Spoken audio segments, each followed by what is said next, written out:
दौरा चीन के हवाले से आप क्या समझते हैं कि डोनाल्ड ट्रंप की अव्वलीन तरजीहात में सबसे ज्यादा ऊपर कौन सा मामला होगा? क्योंकि हम तो ये पूरी दुनिया नजर लगा के बैठी हुई है कि ईरान के ऊपर क्या उनकी बातचीत होती है नहीं होती है। अमेरिकी सदर डोनाल्ड ट्रंप और चीनी सदर शी जिनपिंग की वफूद की सतह पर अहम मुलाकात हुई। अमेरिका और चीन ने इस बात पर इत्तेफाक किया कि अब नए हुर्मुज़ से गुजरने वाले जहाजों पर कोई टैक्स आयद नहीं होना चाहिए। तो उसका जो पहला टेस्ट होगा कि how does Iran and America together handle Iran, America and China मिलके ईरान के मसले को कैसा हैंडल करते हैं। डॉक्टर साहब ये बताएं कि ट्रंप साहब पहुंच गए हैं चाइना। ट्रंप साहब की पॉलिसी ये है कि मैं एक सुनने में आया है कि जो बोर्ड ऑफ ट्रेड वो बनाना चाहते हैं, आई थिंक चाइना के साथ मिलकर। जो सबसे खास बात लगी कि इसमें माइक्रॉन के जो चीफ हैं संजय साहब, उनको भी वो ट्रंप साहब के टूर का पार्ट है। आज डिस्कस ये हो रहा है कि पहली दफ़ा ट्रंप के साथ ऐसा हुआ, सदर ट्रंप के साथ कि वो किसी मुल्क का दौरा करने गए और उस मुल्क का सरबराह उन्हें लेने नहीं आया। जी तो दोस्तों आइए देखते हैं पाकिस्तानी मीडिया की लेटेस्ट वीडियो। और जैसा कि आप जानते हैं कि इस समय पूरी दुनिया की नज़र अमेरिकी राष्ट्रपति डोनाल्ड ट्रंप और चाइनीज प्रेसिडेंट शी जिनपिंग की जो मुलाकात हो रही है उस पर है। और उसकी सबसे बड़ी वजह यह है कि जो ईरान युद्ध के कारण स्ट्रेट ऑफ हॉर्मुज में ब्लॉकेट लगा है उससे पूरी दुनिया प्रभावित हुई है और हो रही है, और जिसमें ऑफ कोर्स भारत भी है। तो जहां पर बात करें पाकिस्तानी मीडिया की, तो पाकिस्तानी मीडिया में भी इसकी अच्छी खासी डिस्कशन हो रही है। और अभी जो लेटेस्ट खबर निकल के आ रहा है, और जैसा कि एक्सपेक्टेड था कि ईरान पर बातचीत होगी जिसमें चीन और अमेरिका दोनों ही राजी हैं कि स्ट्रेट ऑफ हॉर्मुज में, जैसा कि ईरान ने कहा था कि वहाँ से वो गुजरने वाले शिप्स पर टोल टैक्स लगाएगा, उस पर चीन और अमेरिका दोनों ही राजी हैं कि वो टोल टैक्स नहीं लगना चाहिए। लेकिन जो सबसे बड़ी खबर है कि अमेरिका की तरफ से फिर से यह रिटरेट किया गया है और चाइना को इन्वॉल्व करने की कोशिश की गई है कि चाइना ईरान पे दबाव डाले कि वो अमेरिका की जो शर्त है कि ईरान कभी भी न्यूक्लियर हथियार नहीं बनाएगा, उसके लिए चाइना ईरान के ऊपर दबाव डाले, यानी ईरान यूरेनियम को अमेरिका को दे दे।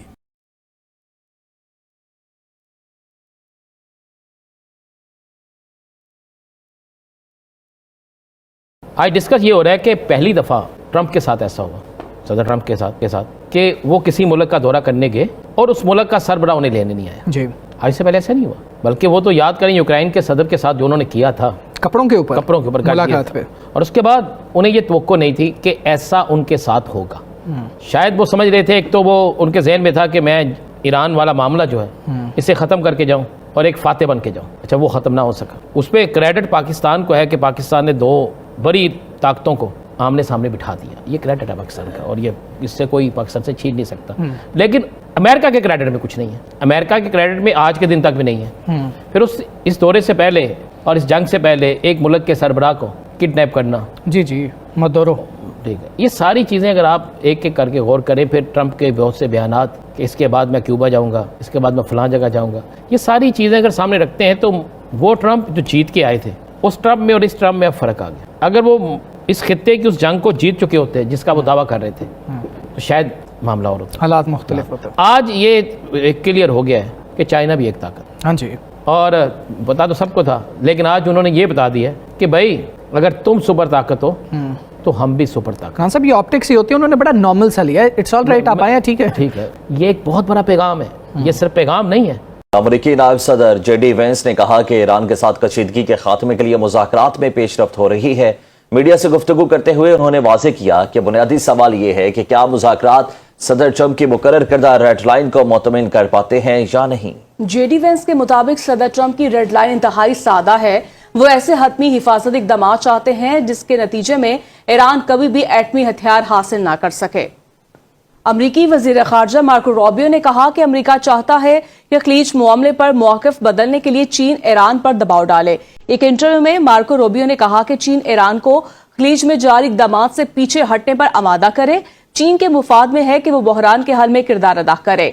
मुझे लगता है कि द टेस्ट फॉर अमेरिका के लिए भी can China be a partner will be, अगर चाइना ईरान पे दबाव डालता है towards the cease fire to make concessions, ताकि वो, और अगर वो कंसेशंस नहीं करता तो then it's a failure of joint governance ना।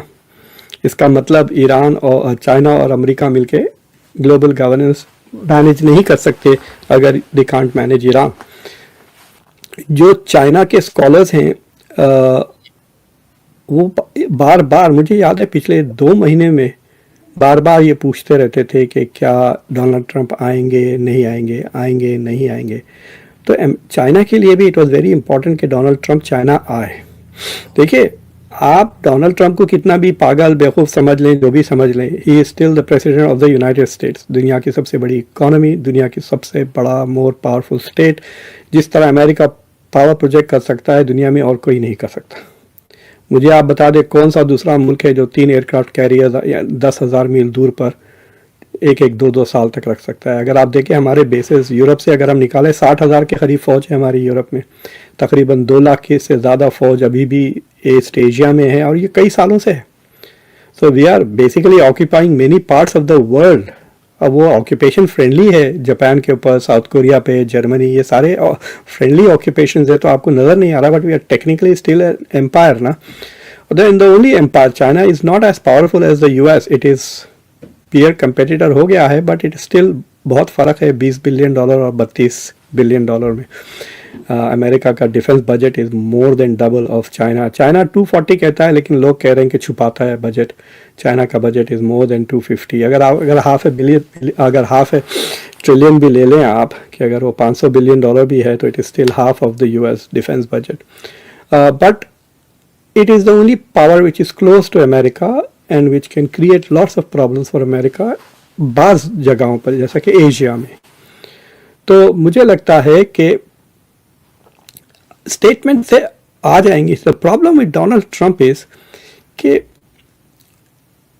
डोनाल्ड ट्रंप के दिमाग में 2-3 चीज़ें चलती रहती है। एक, what is good for America, दूसरा what is good for me, तीसरा what will look good in tomorrow's headlines. तो वो हेडलाइन चेजर है, एज ए रिपोर्टर की तरह ब्रेकिंग न्यूज़ भी देना चाहते हैं वो। Like I don't, he needs to get over that, he is a president, not a YouTuber. बात करेंगे चाइना की और अमेरिका की। डोनाल्ड ट्रंप जो है वो चाइना पहुंच चुके हैं और कहा ये जा रहा है कि ईरान पर भी बात होगी, टैरिफ पे भी बात होगी, ट्रेड पे भी होगी और ताइवान पे और कई दूसरी बातें होंगी। कितना इम्पोर्टेंट आप इस वक्त इस मीटिंग को समझते हैं? और ऑब्वियसली इस पे पूरी वर्ल्ड की, वैसे इंडिया पाकिस्तान की बात नहीं कर रही, पूरे वर्ल्ड पे इसका क्या इम्पैक्ट होगा? आरजू जी, मुझे नहीं लगता कोई वर्ल्ड में इसको सीरियसली लेगा। Both the leaders have huge distrust against each other, even the communities have distrust against each other. तो ये बिजनेस एंड ट्रांजैक्शनल मीटिंग होगी, जो दोनों पार्टीज की अपनी अलग अलग रिक्वायरमेंट्स हैं, बिजनेस नीड्स हैं, उसको देखते हुए वो डील्स होंगी, कंसेशंस मांगे जाएंगे। तो वो लोग अपना जाना चाहते हैं, ये आउट एंड आउट बिजनेस की बातें होंगी, कोई इससे दुनिया को कोई फर्क पड़ेगा ऐसा नहीं है। ईरान का मुद्दा जरूर उठेगा, बट मुझे नहीं लगता कि उस पर भी कोई बहुत ज्यादा इनको वो मिलेगा। तो मैं इसको लेके कोई बहुत आश्वस्त नहीं हूँ, क्योंकि ट्रम्प साहब के ऊपर कोई भरोसा नहीं करता, बहुत ही एसेंट्रिक आदमी है, आज कुछ कहेंगे कल कुछ और कह देंगे।